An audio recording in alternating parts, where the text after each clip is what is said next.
Also, einen wunderschönen guten Abend und willkommen beim Donnerstalk im September. Wer von euch weiß, wo er gelandet ist, so wirklich, oder wer ist das erste Mal hier? Wer ist das erste Mal hier? Das erste Mal, ja. Ja, okay. Ja, doch, sind einige, dir glaube ich es nicht. Ja, schön, dass ihr da seid. Ich bin Dominik, in Klammern Hofmann, hier vom Heimathafen. Der Donnerstalk, den gibt es jetzt, wir haben gerade überlegt, seit 2012. Einmal im Monat, verlässlich. Immer der erste Donnerstag des Monats. Und die Idee war ursprünglich mal, eigentlich die Wette, es muss doch in Wiesbaden auch Leute geben, die Bock haben auf gute Projekte, die eigene Ideen voranbringen und die irgendwie was nach vorne schauen und nicht nur auf den Kaiser, der mal zum Baden vorbeikam. Und deshalb haben wir eigentlich einen Donnerstalk angefangen, um für die Leute so eine Art Familientreffen zu machen. Und bei dem Punkt bin ich extrem dankbar, wie das geklappt hat und wie sich das entwickelt hat. Heute seltene Gelegenheit mittlerweile der Abi, ja, mit dem ich mir die Schulden hinter dem Heimathafen teile. Schön, dass du auch mal da bist. Ich glaube, ging was in der Schichtplanung schief oder so, gell? Genau, wir haben den 2012 gestartet. Heimathafen ist hier auf 4 Etagen. Hier arbeiten viele Kreative, viele Gründer, aber auch ein sehr bunter Haufen mittlerweile. Ihr könnt hier tagsüber schlemmen und in den Stockwerken drüber an euren Ideen und Projekten arbeiten. Und Donnerstalk ist einfach so ein bisschen ein Geschenk an die Stadt, wo mittlerweile viele, viele mitwirken. Unter anderem die 3 hier vorne, die das Filmteam sind, Martin, Yvonne und Sebastian. Vielen Dank für alle Videos. Wir sagen ja immer, Donnerstalk ist so ein bisschen TED für Arme. Ja, also wir wollen guten Content irgendwie kreieren und dann kostenlos online stellen. Und heute das Ganze auf Englisch. Wenn das jemand nicht wusste, sorry, der Vortrag wird auf Englisch sein. Braucht jemand Simultanübersetzung? Die Camilla sitzt nämlich da hinten. Nein. Wer könnte simultan übersetzen? Wir finden schon.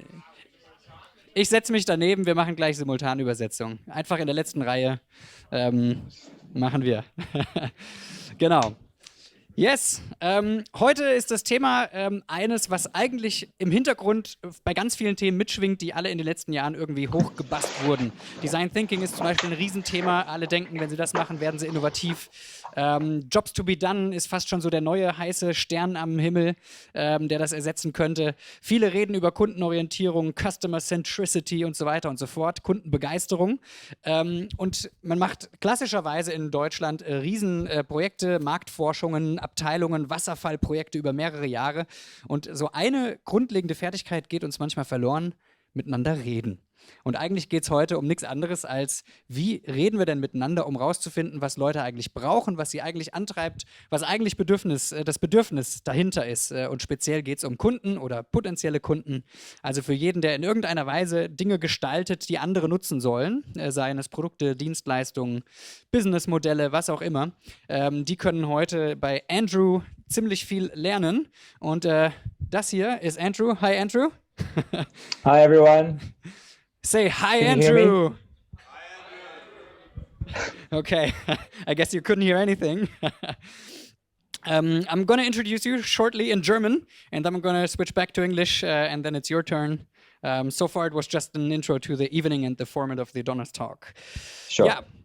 Also, genau, Andrew Muir Wood ist ein Freund von Daniel Nowak, der hat den letzten Donnerstalk hier zu Social Entrepreneurship kuratiert. Die haben sich auf ihren weltweiten Touren kennengelernt.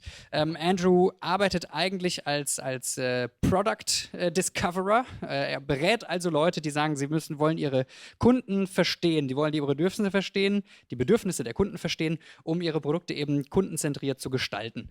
Er ist da in London mit der Agentur. Damals hieß es, are you at Silicon Valley right now or in London? I'm in London. I promised anyone it's going to be live to Silicon Valley. So you're in Silicon Valley right now.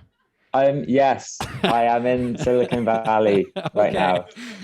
Also leichte Änderung im Schedule. Aber nice that you're here. That's what counts. Yeah. Genau, er hilft also großen Firmen auch, unter anderem ist er bei Google beratend aktiv für diese Themen, also hat er wirklich schon was gesehen auf der Welt und bringt heute sein Wissen hier nach Wiesbaden, um das mit dieser kleinen Crowd hier lokal zu teilen und im Livestream, welcome, jeder, der im Livestream ist. Genau, das Video wird dann auch online gestellt. Okay, ich würde jetzt ins Englische wechseln. Ich kann nicht parallel moderieren und synchronisieren, ich komme dann einfach nach hinten. Okay. Good. Andrew, good to have you with us. Thanks. Thanks for being here. I heard you're just coming out of an intense call that you had the last hour. Yeah, just a big stakeholder meeting with some big senior people. But it's all good. It's all done. So now this is a chill atmosphere here. Nice crowd. Yeah.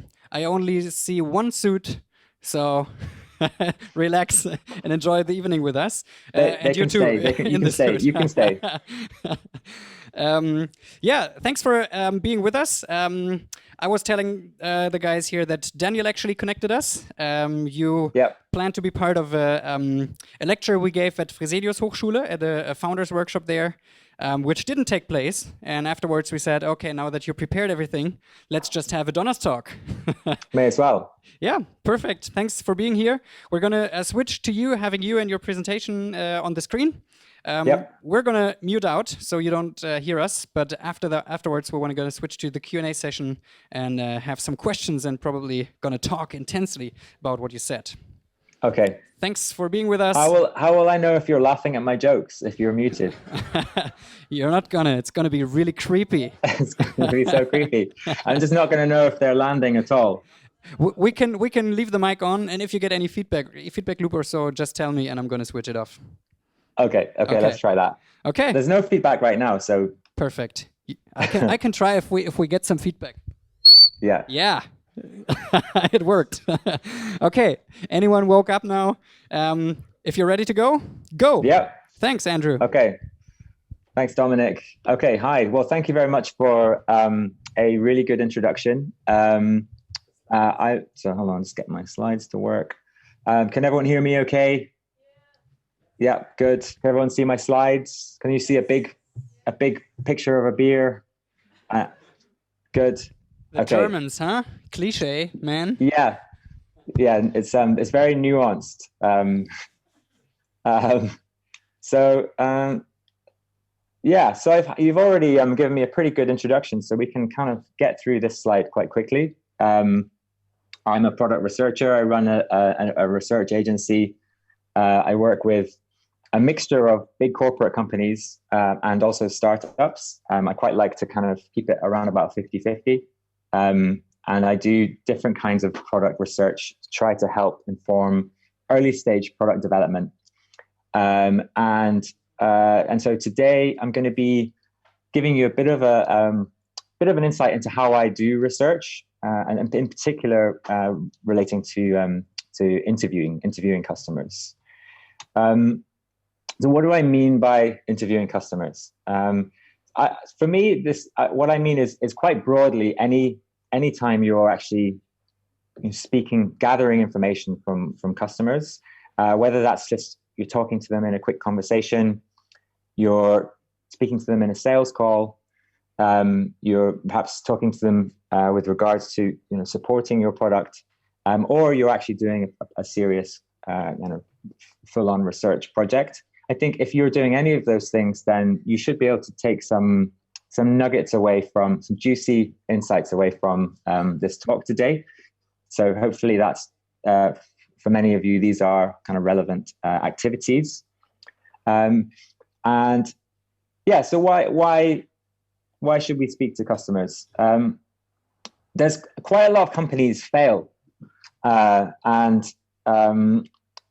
there's more and more data recently that seems to indicate that one of the major reasons why companies fail is because they never got around to checking that there was actually a market need for the product, and then by the time they found that out by the company shutting down, and they didn't have enough budget to change direction.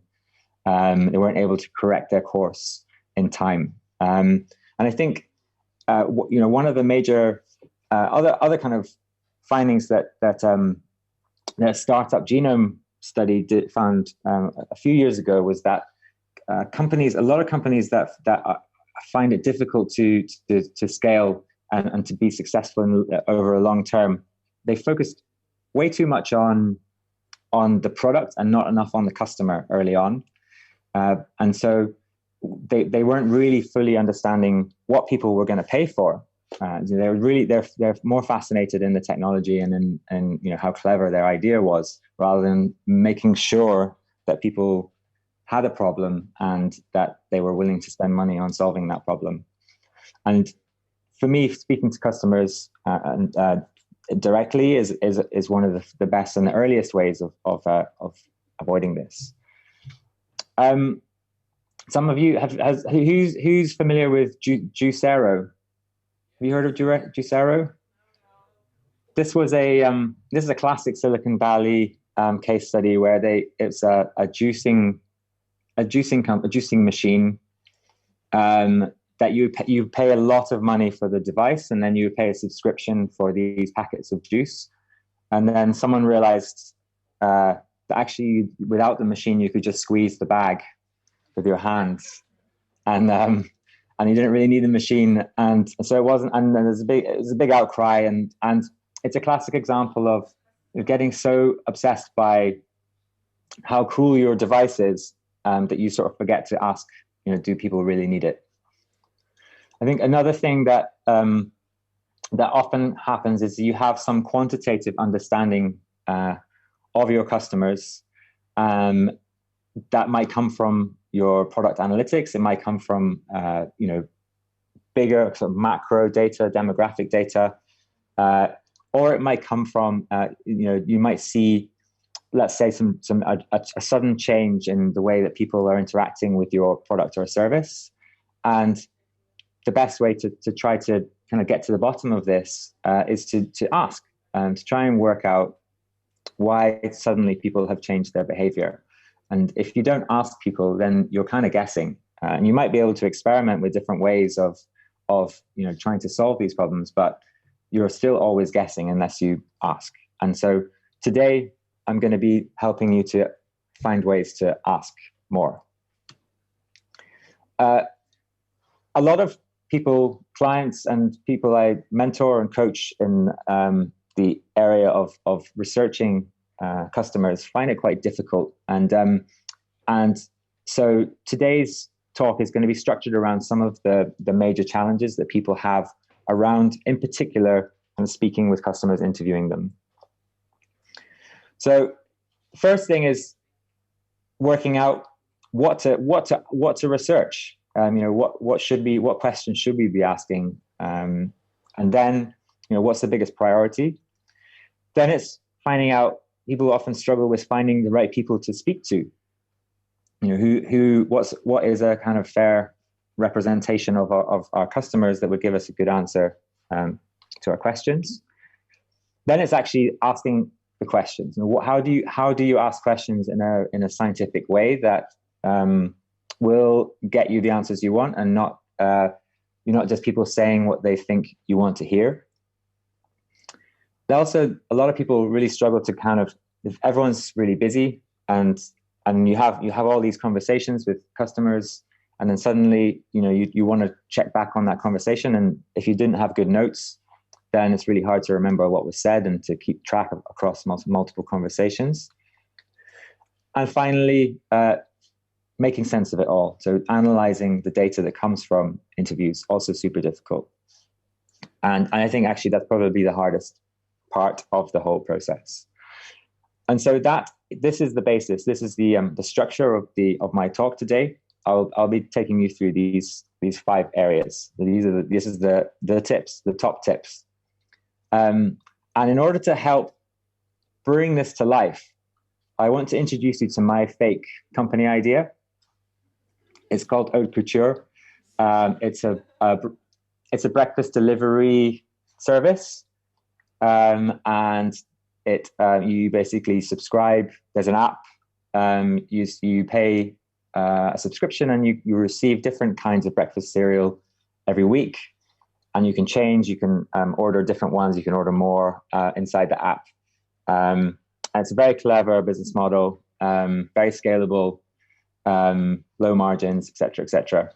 It doesn't exist, but I'm going to be using this as my example for how, if I was in the early stages of building this company, how would I speak to customers to try to help me to make decisions about what the product and service look like.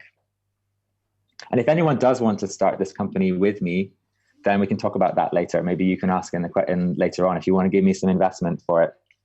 This is the only part of the company that exists. It's a one-slide pitch deck for the company. So quite brave if you do.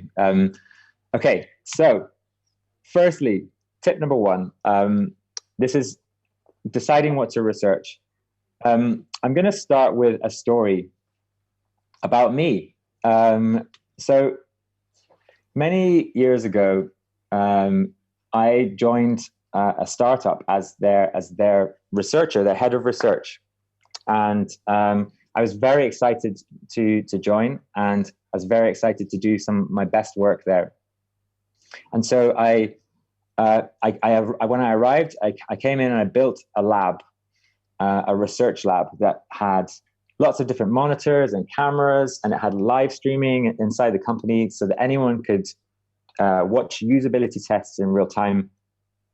And we were able to optimize our interface and make it really, really good, really, really usable for our customers, the customers that we brought into the usability lab. And that went really well. Everyone was really happy with it. I was really pleased. I did some blog posts about it. It was all good. But then about kind of 18 months into my job there, we realized that we weren't focusing on the right customer. We realized that actually the customers that I'd been bringing into the usability lab were a different category and weren't necessarily our most profitable customer. And so what I'd done was I'd been asking the wrong question. I was asking, is our product usable? And instead of that, I should have been asking, who's the best customer? Who's the most important person to be going after? And fortunately, after doing that project, we were able to identify a better customer group and to go after them. But it definitely cost us a fair amount of time, by focusing on the wrong question. So if we go to haute couture, think about what my learning goals would be. I would think I would be comparing different questions, like what kind of questions would be on my mind about this business. So, for example, is anyone actually going to pay for it? Do I have any evidence that people would pay on top of what they're already paying for breakfast to receive breakfast in the post? I have no evidence of this right now. Then another question might be, is an app needed? Like I was quite fixated on it being an iOS or an Android app, but actually, is an app really needed? That's important to find out.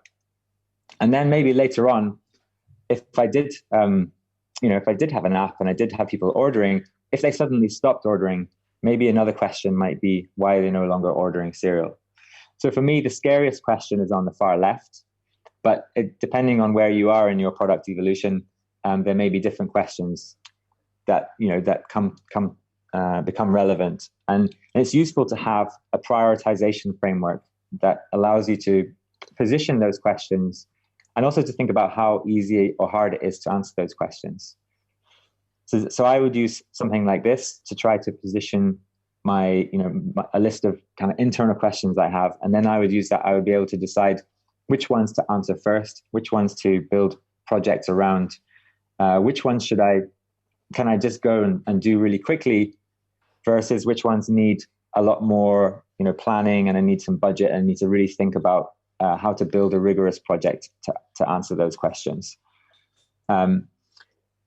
So let's assume that I have chosen my questions. Then I can start thinking about who is going to answer the questions. So this is a tough one. I actually think that a lot for startups, I often find that not being able to find participants for research is one of the major reasons why they don't do as much research as they should. Because it's hard to persuade people to give you time. And if you don't have any budget, then it's hard to incentivize them as well to give time to you. And so this can be a big stumbling block, but it's really important. And I actually think that finding people to participate in research is a very creative activity. And it's kind of a preview of what selling is going to feel like later on. And so if you can't find people to participate in your research on your product, how are you going to find people to actually buy the product later on? So if let's say we're in the very early stages of haute couture, I don't have any customers yet. I don't have any users that I can email and say, would you like to participate in some research? I'd like to have a conversation with you. So I'm going to have to look for other sources.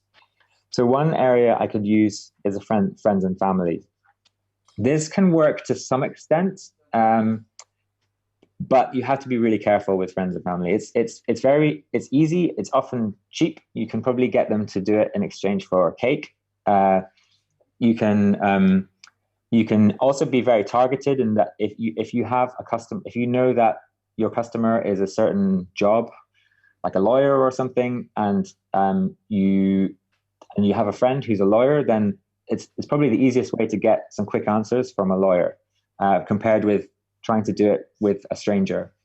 The downside of speaking with friends and family is it's very hard to get them to be really impartial. Like if you asked your mother, or if I asked my mother about my breakfast cereal delivery business and asked her if she thought it was a good idea, she would say, of course it is, darling. And so it's quite hard. You have to be very careful about how you ask the questions to people who know you and don't want to hurt your feelings, because really, ultimately, you want to have honest answers and kind of blunt answers. So I'm sure some people's families they'd have no problem getting honest answers, but certainly mine are a bit more gentle. The other downside with friends and family, as my friends and family can attest, is that after a while of being asked to participate in research, people get bored of it, and they kind of feel like you're only really talking to them because you want to get to interview them. The next sort of kind of cheapest way of finding people is guerrilla research, which is when you go to places where you think your customers might hang out, and you kind of go and introduce yourself to them and ask them politely if they might participate in some research with you. The plus side is that, again, you can be quite targeted, because if your customers, let's say, are they maybe shop in a certain shop, or they do a certain activity, have a certain hobby, then you can just go to where that is and then speak to people and ask them if they have 15 minutes. You can also, if you have some incentive, then you can maybe get them to speak to you for longer. The downside of using this approach is that there's no kind of guarantee that you're going to be successful. And also often people are in a rush. And so getting a long period of time to speak to someone is going to be difficult. And finally, the most expensive route, probably the most consistent, is to use a recruitment agency. So there are agencies that help you find people to participate in research. You give them a brief. You say it's kind of people who like breakfast cereal, aged between 18 and 35, maybe certain wealth, earnings brackets, maybe certain regions, and then they will tell you a price per person and how an incentive per person, and then they will also do all the kind of scheduling things as well. So if you have lots of money, then a recruitment agency can sort of take away a lot of the admin and make things more consistent. However, if you're early on, then it's worth trying the other techniques. So that's finding people to speak to. The next stage is asking clever questions. So what you can't do when let's say I want to find out if people are going to pay for my breakfast delivery service. If I say to someone, would you pay for this? Then that's a very speculative question. And it's basically them trying to predict their future behavior, and also probably not hurt my feelings as well. And so those two things combined mean I'm probably not going to get a straight answer to that question, unless I maybe ask them to give me the money straight away. But that's hard to do if I haven't built anything yet. So it's important to have a plan for how you ask questions, and it's also important to have to be consistent about how you ask questions, so that across groups of different people, you feel you have sort of comparable answers. So I always use a script to when I write my questions. And so the challenge of writing a script is that you want to make it feel like a conversation, but you also have goals. You have all of these questions you want to get through. And so that's something that you have to work on. So one technique I want to talk to you about, and I could do, I guess each of these tips, these sort of sections, I could do, I go into a lot of detail on it. So I'm just trying to give you a bit of a flavor and give you some things you can take away. But so I'll just give you a couple of kind of techniques I use. One is called triangulation, which is very British. It's all about being indirect.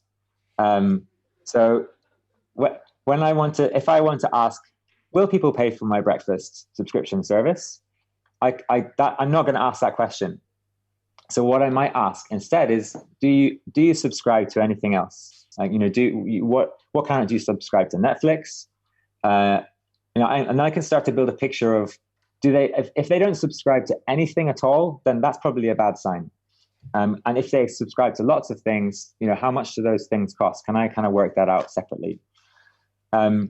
Another question might be, how much money do you spend on breakfast? And maybe if they say very little, then again, that's probably not a great starting point for me.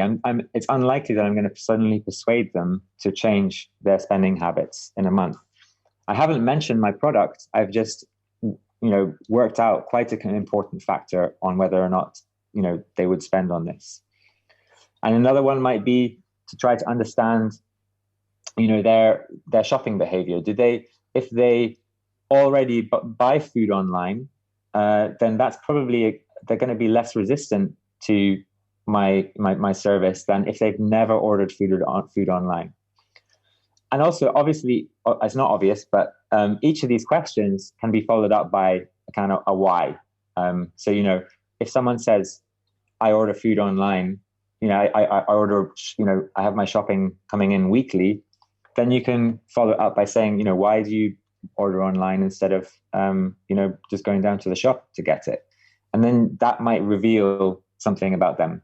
They might say, oh, I'm really busy, and so this is very convenient for me, et cetera, et cetera. And you can also ask, what are the drawbacks of that? Have you ever had any problems with ordering food online? And then they might talk about some of the things that, some recent experiences in which they've had trouble.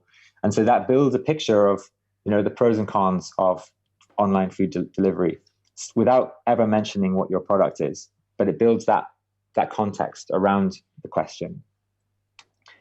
Another technique I like to use is called the funnel, which is not a beer drinking technique. It's just an interviewing technique. Did everyone laugh there? I couldn't hear if everyone was laughing at my joke, my beer joke. Good. Yeah, I can hear it now. Good. So the funnel starts. Well, firstly, I'm just going to mention that it's always very important to, when you're interviewing someone, to kind of set the scene. So you kind of want to get them in the right frame of mind for answering your questions. And that might mean that you have to give them a little bit of detail about what you're looking for. And it's also important to tell them how you want them to answer your questions. So it's at the start of an interview, you can tell people, I want you to be really honest. I want you to give me as much detail as possible. Please give me lots of examples, that kind of thing.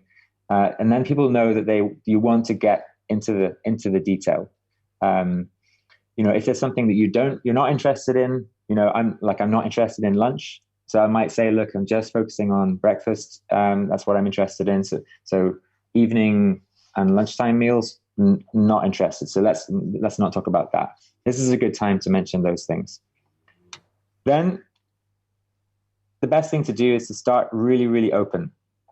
Let people talk about, give people as much space as possible to talk about what's important to them. And then you can kind of focus in on the things that they talk about.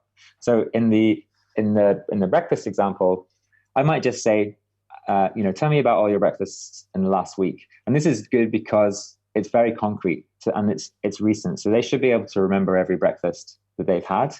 And then I can ask them specific questions about those breakfasts. And I can ask them if it was a typical week or if it's different from, the previous weeks and previous months. But that gives me a sort of big, wide open understanding of their attitude and approach towards breakfast, which I can then follow up on. So I can start to get more detailed now. I can start to dive in and say, what kind of cereal did you have? If they never had cereal during that, at all in the last week or in the last month, then there's no point in me asking about cereal. They're not a cereal person. I might ask them, why did you not have any cereal? Are you not a cereal person? But I need that broader context. I need to know how this fits in. Because if I just started my whole conversation saying, do you like my idea for a cereal app? Then they could have been like, yeah, it's great, it's really good. And then, I might have never found out that actually they don't eat cereal. So it's important to have this kind of broad start and then to probe in once you get them to sort of volunteer the information that helps you to get more detailed.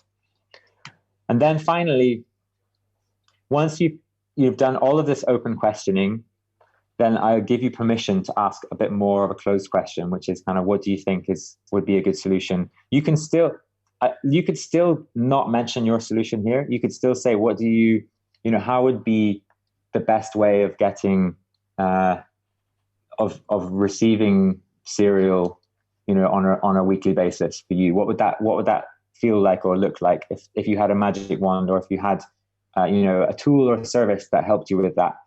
And they might describe something, and that would be really helpful for them to describe what comes to them. You don't have to build what they describe, but you can then ask why. Like, if they say, it would come, the cereal would come every 2 days, and you could say, why? Why is 2 days important to you? And so you based on their description of what they want, you can get a lot more detail about what they need and how they think about this. Way more than if you put your app in front of them and say, this is my cereal app, like, do you like it or not? That's you're really getting a very sort of in the moment response there, rather than understanding how their mind works around this problem. Okay, next up, you've written your script, you've set up these interviews, you have some great questions that you're focusing on. And now you're doing your interview. How do you make sure that you get, you record the information in an organized way that means that you can make use of it later on?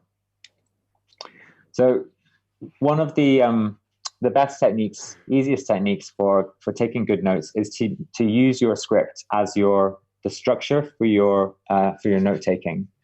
So this means, like a lot of people, when they have conversations, they're in a panic. They're like, I need to write this down. And you write it down on a piece of paper, or you pick up your phone and you just type in notes or something, and you end up with something that looks like on the right here.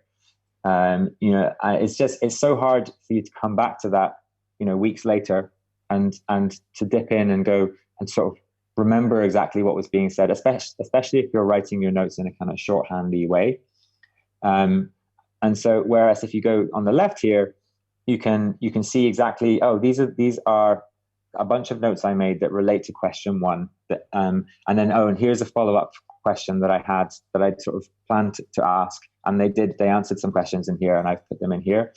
And if someone jumps ahead, they answer a question that's later on, then you can just write down there, and then you can come back and so this, having the notes and your script kind of blended into one, just allows you to kind of keep track of what you've answered, what you've not answered, and then to be able to dip back in later on, which is super useful. And also it means you can compare different interviews way more easily. So if all of your interview notes are in a similar structure, then you can very easily look at across 5 or 10 people, what were their answers to these questions. Secondly, interviewing is way easier if you have a friend with you. One of you can ask the questions, and the other person can take notes. And if you do this, then it means you can often get away without ever listening to the recording. If you are making a recording, because you can get so much detail between the two of you. But a really clever tactic is to make sure that after the interview, you schedule half an hour, 20 minutes to debrief. And actually, in that time, if in 20 to 30 minutes from a 1 hour interview, you can basically write, tidy up your notes.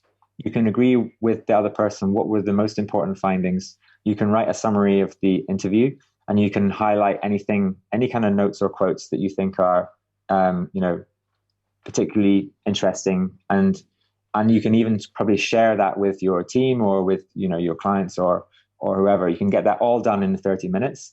And that means you're tidying your notes to a point where you can dip back into them, and you're saving yourself so much time later on from, if you have to go back to notes that you've written weeks ago. It's so hard to do that. So it's a really, really, it's time well spent, especially if there's two of you, because you can keep each other honest. You can say, oh, well, I thought they said this. And they said, no, my notes say they said this.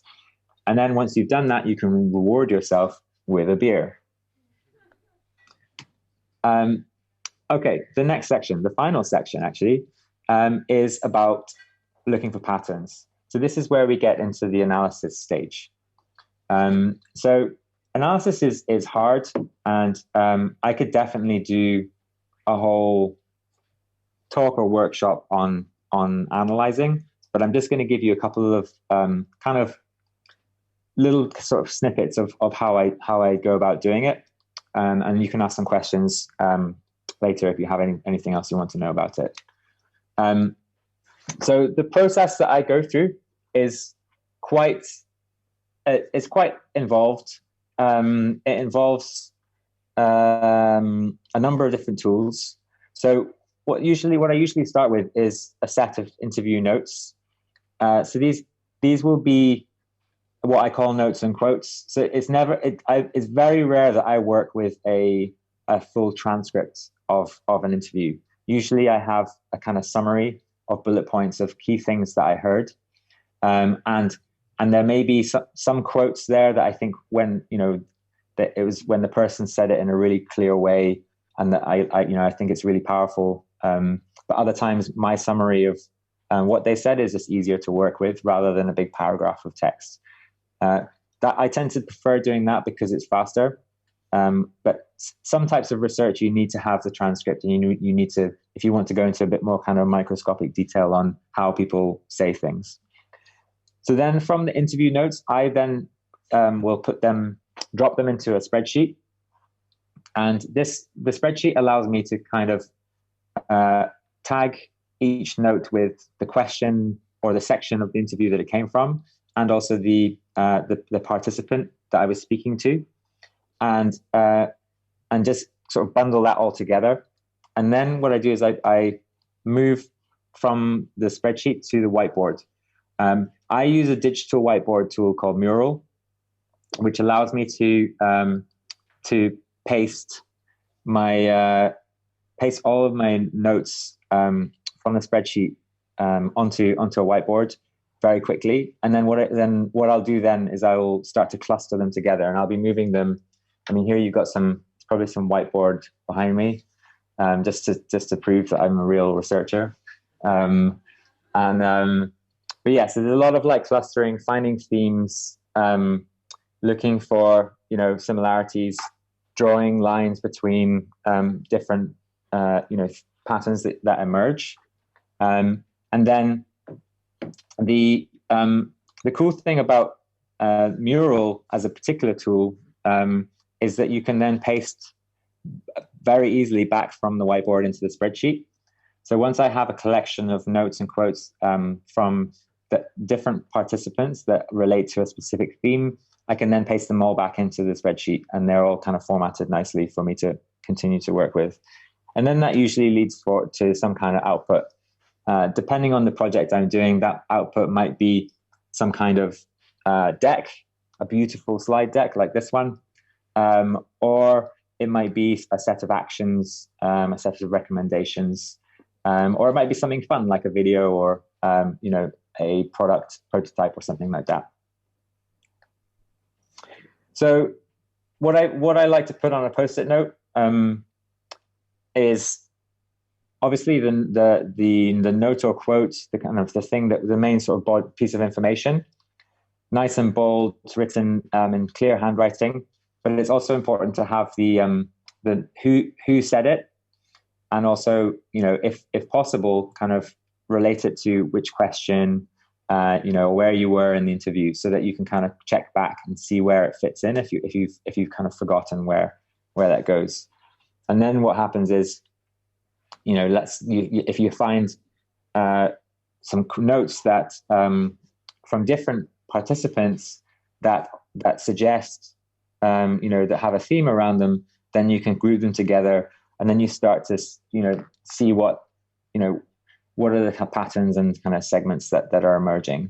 So then these ones might come together to be experimenting is a key thing, a key factor amongst my customers for haute couture. Another thing I like to do is to look at to try and sort of identify traits. So traits are kind of are shared characteristics of people that may or may not be meaningful to your product, and they can help you to kind of identify who you should or shouldn't be focusing on.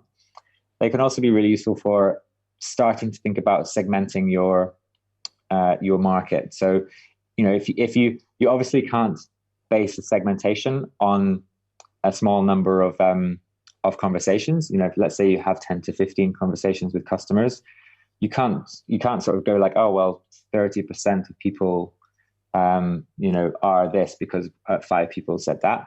But you can definitely say it would be interesting to see how many people are highly price sensitive or not price sensitive, or how many people in a bigger, broader kind of group they rush out of the door every morning, or how many like to spend time on breakfast. And so identifying these traits from from your interviews can lead quite nicely into a piece of quantitative research, maybe a survey, or maybe going back and finding existing data that could help you to kind of scale this stuff up. Because if I find that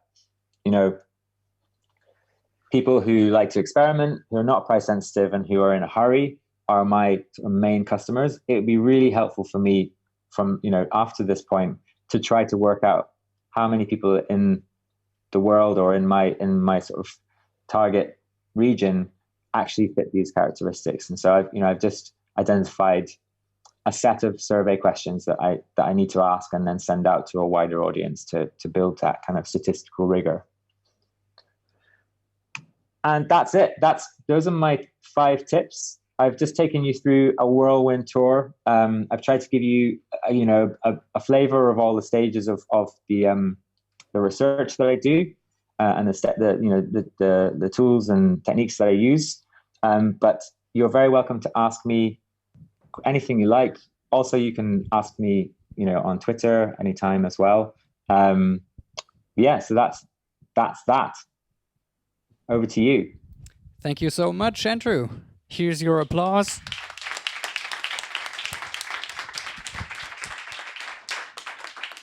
Someone booed in the last row, but I didn't give him the mic. No, questions welcome. If you don't have any yet, or try to formulate, you're already there. But we start with him because you always have questions. Okay, perfect. Hey, Andrew. So my name is Fabrice, and first of all, thanks for your presentation. There are so many useful techniques and interview things, also for my UX process, so thank you very much. But I want to know how you get started with, how do you become a product researcher? So because it's very specific and very focused, how is your own path? Okay, great. Thank you, Fabrice.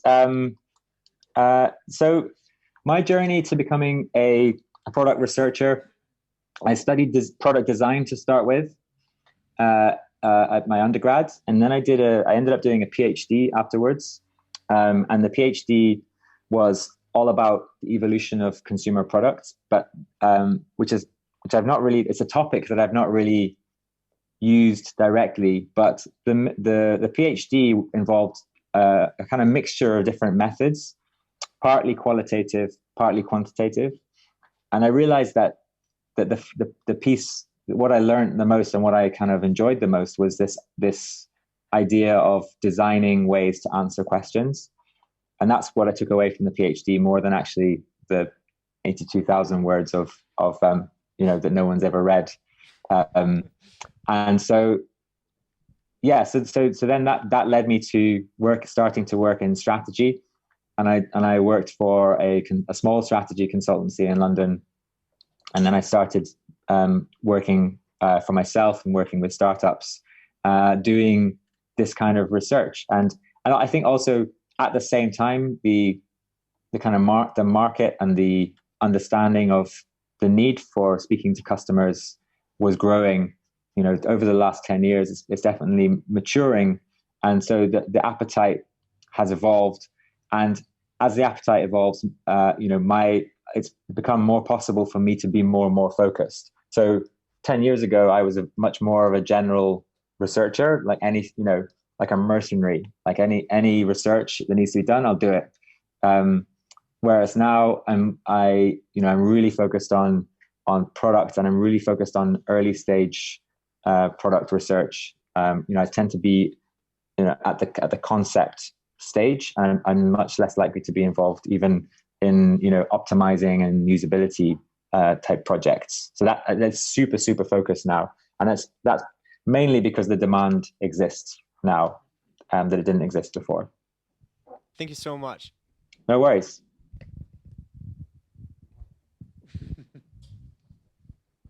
Okay, hi, thanks for the talk first.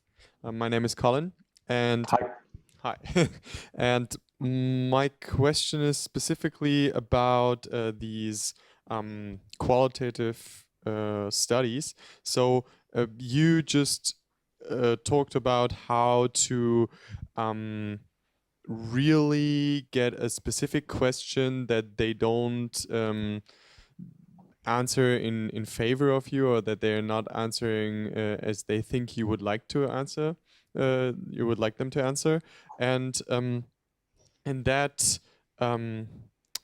stage, or at that stage, I would be very interested how you see competitors in your research. So would you ask, for example, about competitive companies or products? In your for your example, it would be like a delivery service from a normal supermarket, which is bringing where you can order like on a weekly base or so.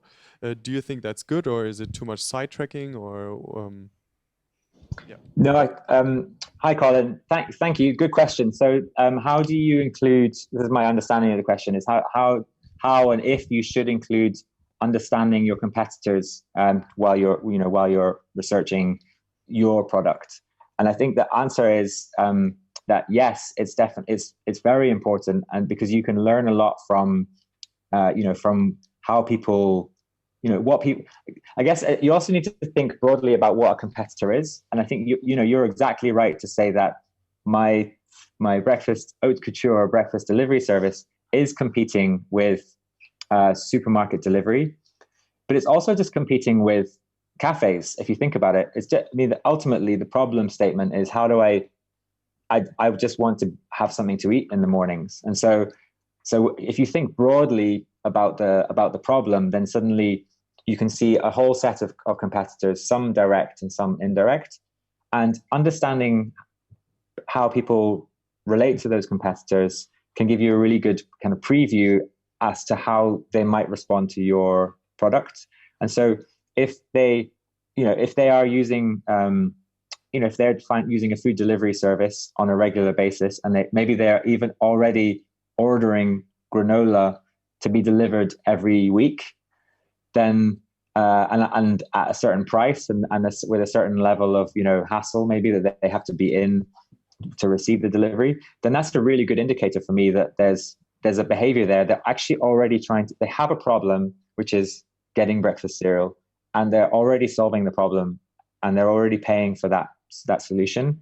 Those are all really great signals, compared with, if they just didn't, they were never doing anything around that area. They weren't, if they just didn't see it to be a problem. I think particularly even more in business to business research, it's vital to understand what, if the customer has a problem, and then to sit with them and understand exactly how they're solving that problem right now, and how often that problem occurs, per year, and also, I guess, if they are definitely spending money on that problem. And if they're solving the problem in a free way, then that, then you have to think about how much time are they using. But so you're just trying to understand the cost in terms of time, effort, stress, pain, and the frequency of that problem, to build that picture of how your solution could fit into that person's life. Does that answer your question, Colin? Yes, by far. Thanks very much. Great. No worries. Hello, Andrew. Thank you very much for your very interesting presentation. I like the way how you, how specific and strategic you tackle the problems and break down the whole process. And I would like to know, what is the minimum of participants you need to have reliable results? I mean, 10 people, 20 people, hundreds. What is the minimum in your opinion? Sure. So the number of, and what's your name? Tanya. Oh, sorry. Tanya. Hi, Tanya. Hi. Yeah, so this is one of the most controversial questions in sort of research, in qualitative research. And in amongst the design and research communities, there are like constant battles on Twitter about what the right answer to this question is. So I'm going to be very careful. So for me, the answer is usually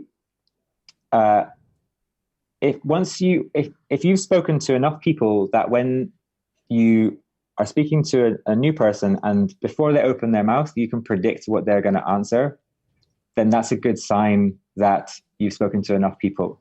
And so, and the definitive, usually if I'm doing a piece of research for, let's say I'm doing the breakfast research, what I would start by doing is I would try and come up with some kind of rough segmentation before I even start the research. So I think like, who approximately, hypothetically, do I think is going to be interested in this product? And so I might go like, okay, I want to get people, I want to speak to people who always have breakfast. I want to speak to people maybe of a certain age, because that means they probably have more of an appetite for subscription services, et cetera, et cetera. So I'm really trying to narrow down. And then even within that, I might say, well, hold on, I think there's two groups here. There's one who likes to experiment, and there's one who has no time. And so I'm really interested in sort of those two groups. And then within those groups, a bit of a mixture of ages and genders and like that kind of thing. And then, so maybe I would go like, let's do 5 and 5 or 6 and 6 of those two groups as a starting point. And then off the back of that, that might be enough for me to say, I'm getting a feeling that one of these groups is not a good fit and one of them is a good fit. Or it might be if I have inconsistent answers across all of those 10 people, then I'm going to have to do another 10 until I feel I have a bit more certainty. So the answer is like a classic British answer, which is it depends. But if you're speaking to a very broad group and you don't really have an idea of, before you go into it, the segmentation, the types of people, then there's a chance that you're going to get a really mixed set of answers, and you're not going to be able to make any conclusions off the back of that. If the more focused you can be about the type of person that you're interested in speaking to, then the smaller the number of people you can get away with speaking to. But the safe way of getting around that is to do in your research in phases. So you do, like, let's say 10 or 12, and then you pause, and then you think, like, what's my confidence levels? Am I still feeling like I'm getting very varied signals? Maybe I need to zoom in and be even more focused on the next 2 segments that I look at, and then do another 10. Or you can then move to another research technique. So then you might be like, I have some hypotheses. I feel like I have an understanding of what makes people different. What are the segments?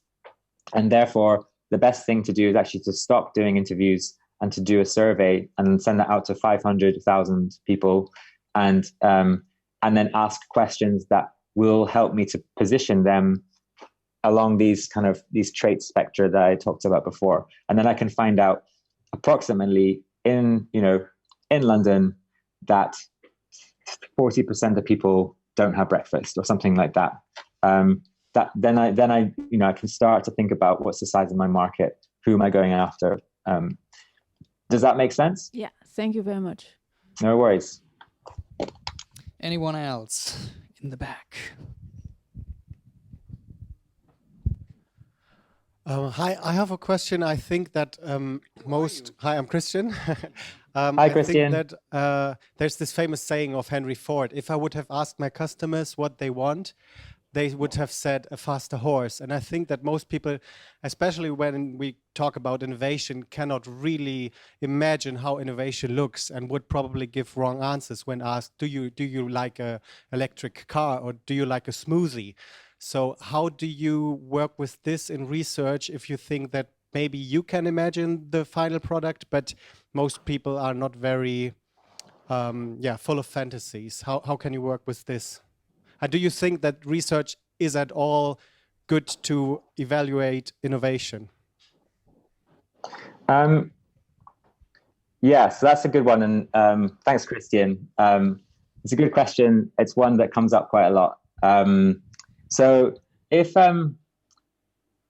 I was Henry Ford, and I asked the people of Michigan what they wanted, and then they said that they want faster horses, then the next question would be, why? And then they would say, oh, well, it would mean that I can get to work faster, or it would mean that I can explore more of this beautiful state that we live in, the lakes, the countryside, the mountains. And then maybe I'd ask, okay, it sounds cool. But before I start breeding faster horses, what would be some of the drawbacks of having a faster horse? And they might be like, well, I mean, it'd be quite windy. And they might, and horses kind of get tired after about 40 miles. And they poo everywhere. And so then I'd be like, okay, interesting. So what you're saying is you want to be able to move from A to B faster, so that you can spend less time traveling and more time at work or home with your family, or see more of the world. And you want to go further than 40 miles, and you don't want there to be poo everywhere. So you've just given me the requirements for a means of transportation that achieves all these things. So great, I'm going to go away and do that. So I think you're right that people, customers often don't have the imagination to be able to give you the solution, but they can give you the requirements of the solution, and they actually know the requirements very, very well. They have a really clear understanding of the problem, and you can quantify the size of the problem with them very, very clearly. And so absolutely don't ask them for the solution. Don't even maybe show them the solution if it's going to require too much of their imagination to be able to understand how it's going to fit in their life. but do listen to their existing problems and be certain that your solution is ultimately going to solve those problems. Thank you very much. You're welcome, Christian. Hey Andrew, David here.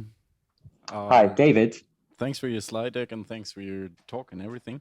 No worries. I'm sorry I have to read out my question because I wrote it down. Let's switch to nowadays. And thinking further, have you ever been in a situation where you had to scale your researches or your analysis, where you've been limited by tools or any kind of them, combining them in a way with your way of researching? And how hard is it for you to be limited by tools and kind of structures? And how do you tackle that? Okay, so are you trying to come up with ideas for research tools? Not too much, but I was wondering if you would. So I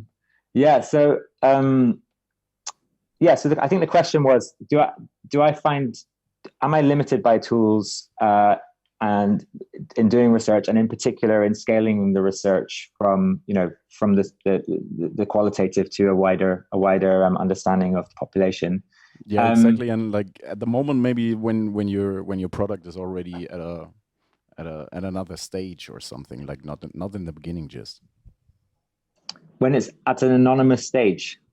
At another stage. Another stage, not just in the beginning. Yeah. Okay. So there's. One thing is kind of.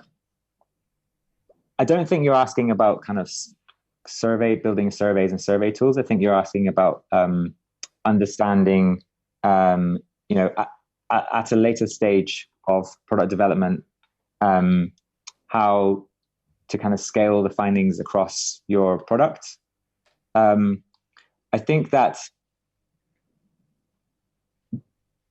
when you have a product, in a way, your product is a research tool, in that when you make changes to it, you can then listen for feedback and see how people respond to that. And so, if people stop downloading your app after a change, then you've got that kind of A/B testing ability, or you can do things like kind of landing pages and adverts and sort of test demand for things, which is not an area that I get into. And so I'm kind of waffling. I don't think I struggle with these tools, but I think that more and more now we are able to get fast feedback from once the product is live. We can get faster and faster feedback by using online analytics and things like that. That's a rubbish answer. Right. Thank you. Sorry, I couldn't be more helpful, David. Anyone, before you get your second, I get my first question. Andrew, Dominic here. Hi. Hi, Dominic. So in the very end, you had some nice and neat segments of customers. But the very first question was how to ask the right questions. Do you have kind of a reverse engineering process to build your desired outcome into the questions from the beginning? Yes, so that's good. And I think that reverse and working back from what you want to find is quite a good way of making your research as efficient as possible, because you can see what you're aiming towards, and you can be very clear with your script. This question in my script is going to help me to position this person on this scale, and so if I have this kind of approximate segmentation that I'm interested in, then I can work back from that and say, look, we want to, we're really interested in price sensitivity. So we've got to make sure we ask a bunch of questions around price sensitivity. So that's good. The downside is you don't always know what these traits are at the start of the project. And so sometimes you need to create space for things to emerge, for insights to emerge inductively. So it's kind of unknown unknowns, or unknown unknowns, or is it known unknowns? Anyway, you don't necessarily know all of the answers, and that's why you're doing this kind of research. If you know all of the possible answers out there, then you're more going into survey territory. And then in a survey, if you have open questions in survey and you're getting really wildly different answers in a survey, then maybe that indicates that maybe you should have done more qualitative before doing the survey. So so I think that what you're describing sounds a bit more in the survey territory. Okay, thank you. Anyone? No worries. First or second questions? I see second questions a lot. So hello, Go for Andrew. It's Tanya again. And Hi, Tanya. I have two more questions for you. Wow. And when does it make sense for a startup to hire a professional researcher? And how much does this cost? Okay, good questions. When to hire and how much to pay. I think so. It's interesting for me as a research consultant to say that you should never outsource research. But I think that I think that when hiring in startups, I think another kind of mantra is only hire when it hurts, kind of thing. I definitely think you should try researching yourself before you hire a researcher. That individual contact that you have with customers, if you're in a small company, as a product person, as a leader, as a salesperson, is absolutely vital for building empathy and to understand the stories and to make sure that you're really connecting with those people. And I think then you get a feel for what aspects of research you are finding most kind of time consuming, and where you would need help the most. And then that helps you to decide what kind of researcher you need to hire, and also how much to spend. If your customer is a relatively straightforward customer to understand, and it's just about time, it's about scheduling time with them and like managing the notes and just keeping on top of the volume of data and insights that are coming from customers, then you can probably hire someone who's relatively junior, because ultimately they're just doing a lot of logistical stuff for you. Maybe they're doing the interviews, perhaps they're just scheduling the interviews so you can come along, or maybe you're just listening to recordings, but they're effectively enhancing your ability to spend time with a customer. However, if you have a very complex customer where maybe you're building a product that helps to treat depression or something, or anxiety, in that case, then the experience of a more senior researcher is going to allow you to really more deeply understand the needs and behaviors of this person, especially around a sensitive topic.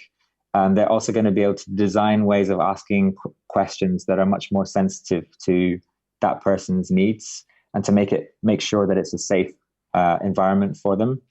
And so, so I think that those are the factors: is like how easy is the research, how complex is the customer, and what exact issues from you trying research yourself have you had that you want to fix. And price, it depends. So juniors will be cheaper, and seniors will be more expensive. Very British answer. Such a rich answer. In London, I think you could probably get a junior, like you could get a graduate person who studied design research for, I don't know, like under £30,000 a year, and then mid-level is going to go, from 40 to 60, I guess, and then senior is going to be 60, 70 plus. Probably my guess. Okay, thank you for those numbers, Andrew. What she wanted to ask is, how much do you cost if I wanted to work with you? I cost way more than that. But I don't have to hire you for a year, I guess. That's true. You can just hire me for a day, and that's extremely affordable, and we can talk afterwards. Okay, so concretely, hypothetically spoken, if anyone here wanted to work with you or anyone in the live stream, how should they go about it? Probably contact me on LinkedIn or to email me from my website, which I've not put anywhere, which is silly. Hold on. I think it's here. Yeah, it's here. So you can go to muirwood.co.uk. You can tweet me. You can add me on LinkedIn. It's Andrew Muir Wood. There's no other Andrew Muir Woods out there. We're just showing it, by the way. Your what? We're just showing your website so people see it in the live stream. Cool. I hope you like it. Okay. There's not a lot of pages. Okay, Colin, you had another question, right? So yeah, Colin again. I first have to. Hi, Colin. I have to sort it out. One moment.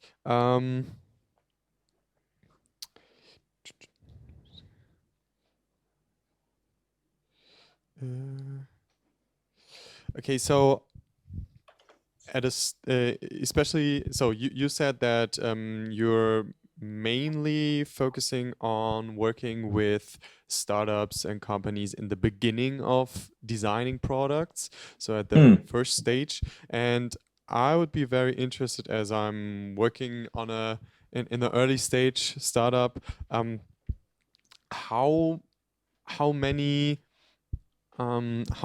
much research would you do before actually start talking to possible investors? This is our point now, where we are really thinking about the last weeks, maybe months, and it's very hard for us to get a sense for it, how to approach this question. Yeah, that's a really good question. Thanks, Colin. So I guess my sort of, there's a classic Andrew researcher answer, which is that there's never enough, and that research is a habit and you should just be doing it constantly, which is not very helpful. I think that investors will have want to see certain proof points that indicate that your company is going to be a success. And obviously, the more evidence you have that that people will pay for your product, then the more comfortable they will be with giving you their money. And also, the more evidence you have, then the more leverage that you have to give away less equity for more, to basically increase your valuation. And so, I need to know a bit more about your product, but essentially, if you can find ways to I guess there's three major questions. One is the kind of the problem, does the problem exist? Do you have evidence that the problem exists? And do you have evidence that people are spending money on solving this problem right now? And so that would be, as you said, I think, was it you earlier that was talking about competitors? Yeah. So understanding how, yes, what they're spending on competitors, and having a really clear kind of a body of evidence. We spoke to 10, 20 people, or we did this survey of 500 people or whatever, and we found them all to have this problem, and they were all spending money on this problem. And we think they're spending between X and Y on this problem each year. So that's a really good start. Then there's the size of the market, so the total addressable market. So then it's like, how do we estimate how many of these people exist in the world, or in the regions that we're going to be going after? So then you need to find a way to scale that up. So that could be using a survey. It could be based on other data. If it's a business tool you're building, then you might be able to find some data on the number of businesses approximately that fit these characteristics. So then you have your addressable market. And then the final factor is it's more of a lever, I guess, that you can is your ability to sell to that market. So having an understanding of the buying process and decision making of that market, and proving that you firstly understand it, and secondly that you're able to actually sell. So if you're building a product that is mainly for like very successful football players, then you need to prove that you can get access. There may be hundreds of these football players, which is great. The market's good, and they may have the problem. But if you can't get access to them, then you can't sell your product. And so you need to find a way to understand how do they buy things, and how do they make decisions, and how much budget do they have. So I think those three. That's a bit more of a B2B, like a business product view on things, but I think you can still apply that to consumer products as well. But I think if you have a sort of rich body of evidence around those things, then that would be a good point to, a good set of evidence to show to investors, and to prove that you kind of know what you're doing. Obviously, the best thing you can do is to find a way to actually get those customers to actually either give you money or sort of, I think letters of intent are kind of going out of fashion nowadays. I think you kind of need them to pay you for the thing, pay you for the service. So one final idea, and I really don't know what the product is, but let's say it's my product, and I want to validate that people would like to receive granola in the mail. Before I build my app, before I even build my website, I could find 10 people and then say, look, I'm going to send you granola in the mail every week, and I want you to pay me £10 a week for that benefit. And if they go no, then I have a problem. And I can do it. I can fake it. And if I want to be more certain, I can make a website and be like, you can sign up to this. And then I can do it up to maybe 100 people I can manage by myself. And then suddenly I have 100 people paying me £10 a week for, I really should do this now. Actually, this is stupid. What am I doing? But if I have 100 people actually paying me for this thing, then all I have to do is switch over to some kind of automated distribution, build the app that allows me to onboard more people more quickly, and then basically take something that's completely manual, and then in a period of time switch it to something that's automatic. And the investment would be needed potentially if I might already be making enough from my customers to not need investment, but probably won't. But yeah, the investment would then allow me to make that shift from something that's completely manual to completely automated. So I do think that finding ways to deliver the outcome that your product is meant to deliver in a faked way, in a human way, and getting people to pay for it is the best evidence that there's a market for your product. Okay, cool. Thank you very much. It was totally not my market, but I think I can apply it. Okay, cool. Any more questions? I would take a last one. Then we earned our beer, at least you did. I would love to invite you to one, but that's going to be hard. Can you send it? Can you email it to me and I'll just grab? I will try to. You just enjoy your enjoy your first slide. Anyone? Last question. Then I would ask Sebastian to turn on the video camera so we could thank you by applauding and smiling into the camera one last time. Okay.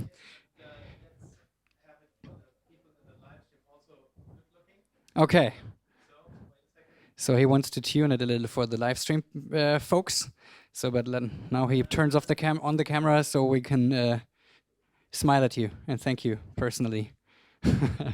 Yeah, thanks you very, very much, Andrew, from my side and from the Donners Talk crowd. Yeah. It was very insightful. And so thank you. Bye bye. Bye. Thanks, guys. Have a good one, and we're gonna have you back. That's for sure. I think we already scheduled the workshop with the Fresenius Hochschule. We're gonna come back to you for that one. Thank you very, very much, and I'm glad we did this before Brexit. I don't know if we're gonna be able to host you after. All the best. I'm actually half Canadian, so I think I can still move around. That's good. Thank you. Bye bye. Cool. And, Thanks, all guys. the Bye bye. best to London, not Silicon Valley. Bye. Bye bye. Bye. Gut. Im Livestream sind wir noch. Ich glaube, das brauchen sich aber die Livestream-Leute gar nicht mehr anzusehen. Schön, dass ihr dabei wart. Wahrscheinlich die meisten kommen jetzt erst noch in den kommenden Tagen, wenn wir das alle schön teilen. Ja, vielen Dank fürs Dabeisein. Wir hatten heute nur einen Vortrag, aber dafür viel Zeit für Fragen, weil, glaube ich, Andrew auch jemand ist, den man nicht so oft irgendwie die Chance kriegt zu fragen. Genau. Wer fand es irgendwie interessant, spannend? Wer fand es eher so, okay. Ich muss erst noch lernen, die richtigen Fragen zu stellen, gell? Wie würde der perfekte Donnerstag für euch aussehen? Was wärt ihr bereit dafür zu zahlen? All das haben wir schon gelernt heute. Nee, genau, wir gehen jetzt zu dem Bierteil über. Wir haben vergessen, den Newsletter rumzuschicken, schon wieder, aber geschrieben ist er. Aber wir haben noch ein paar andere Events. Nächste Woche ist, am Mittwoch ist Gründerfrühstück wieder. Mittwoch ist immer der zweite Mittwoch des Monats. Mittlerweile echt eine spannende Runde.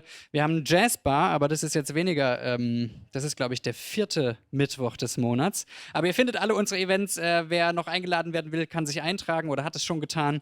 Schön, dass ihr dabei wart. Jetzt gönnen wir uns das Bier, obwohl wir gar nicht gearbeitet und auch nicht geinterviewt haben. Vielen Dank nochmal an das Filmteam. Wer Filme braucht, egal ob Dokus, Imagefilme oder Livestreams eben, wendet euch an die 3 hier, Top-Leute. Und jeder, der sich engagieren will in Zukunft, wir brauchen Leute eigentlich, die gut den Kram, den wir erarbeiten und die Inhalte danach auch in die Social-Media-Kanäle hauen oder währenddessen. Meldet euch bei mir, wenn ihr Bock habt, euch dazu einzubringen. Wiesbaden braucht ein bisschen mehr Buzz in den sozialen Kanälen. Genau, schön, dass ihr dabei wart. Cheers. Und ich glaube, die Bar ist noch nicht besetzt, was natürlich sträflich ist um diese Zeit. Dann mache ich das einfach selber, wenn mein Serviceteam nicht mehr da ist. Und ich mache auch vorher noch die Musik an. Schön, dass ihr dabei wart.